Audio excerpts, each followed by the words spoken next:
Vous l'avez appris ce matin, certainement, Jean d'Ormesson, à l'âge de 92 ans, nous a quittés dans sa ville de Neuilly, victime d'une crise cardiaque. Bob Garcia, notre chroniqueur littéraire, est sur ce plateau.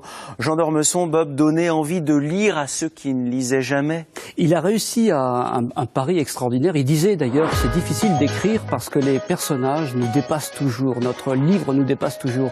Mais lui, il a réussi à faire le grand écart, malgré son grand âge, à savoir à plaire au grand public tout en tutoyant les cibles et en écrivant des trucs assez géniaux. Exactement. Il était extrêmement populaire. Ah mais oui, voilà, ça passait très très bien et puis il avait beaucoup un sens de la répartie, un humour extraordinaire. Il nous laisse une œuvre extraordinaire. Si singulier aussi. C'est ça, voilà. Il avait dit « Je partirai sans avoir tout dit ».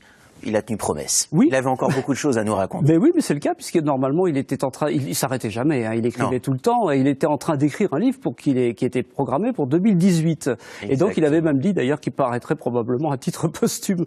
Malheureusement, c'est le cas. Mais on va continuer à lire et à apprécier son œuvre. Puis, il y avait un de ses livres, « Je dirais malgré tout que cette vie était belle ».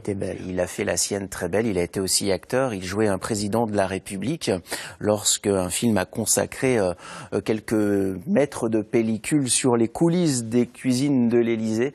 Et dans ce film-là, pour ceux qui l'ont connu, il y avait même un certain Charlot Reynal, corrézien. Il avait joué, Jean d'Ormesson, le rôle du président de la République. Il manquera forcément au monde de la littérature.